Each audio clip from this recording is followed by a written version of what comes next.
les comparateurs d'assurance s'imposent dans le paysage de la distribution. En 2018, le trafic des principaux sites a d'ailleurs bondi de 17%. Les efforts des comparateurs pour accroître leur visibilité et améliorer l'expérience utilisateur ont manifestement payé. C'est sans compter aussi sur le comportement opportuniste des jeunes générations qui ont intégré les comparateurs dans leurs habitudes de consommation. Les comparateurs ont également profité de la bonne orientation du marché de l'assurance, ainsi que des évolutions réglementaires favorables à la mobilité des assurés et à la rotation des contrats. Les perspectives d'activité s'annoncent d'ailleurs au beau fixe, du fait de l'entrée en vigueur fin 2020 de la résiliation des complémentaires santé à tout moment et sans frais. Mais tous les comparateurs n'en profiteront pas, car le maintien d'une taille critique se révèle déterminant sur ce marché où les effets de réseau sont cruciaux pour attirer toujours plus de consommateurs et d'assureurs. L'écart d'audience se creuse déjà entre les principaux sites de comparaison et les plus petits. Seuls Meilleur Taux, Admiral Group et BGL Group dépassent ainsi chaque mois la barre du million de visites. Les trois leaders disposent en outre de la capacité financière nécessaire pour s'imposer, notamment en consolidant le secteur. Les générateurs de leads, comme Choisir.com, sortent également du lot grâce à leur savoir-faire en référencement et à leur large audience.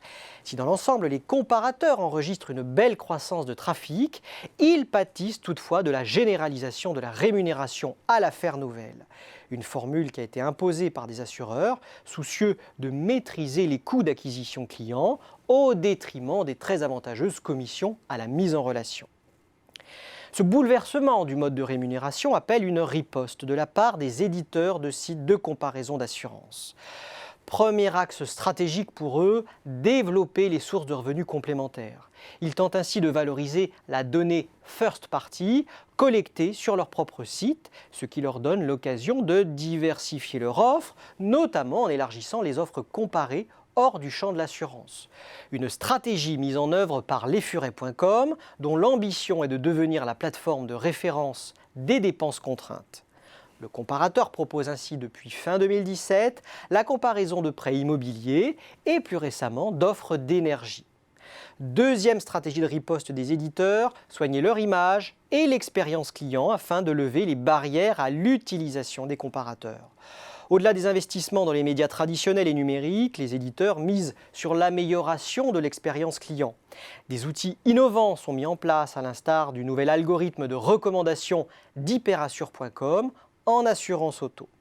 Sur la base du modèle, de l'ancienneté du véhicule et du profil du conducteur, cette fonctionnalité détermine le niveau de garantie le plus adapté.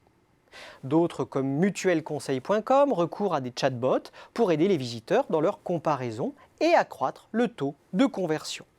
Un avantage certain à l'heure où les assureurs cherchent à imposer un mode de rémunération au coût par action plutôt qu'au coût par clic.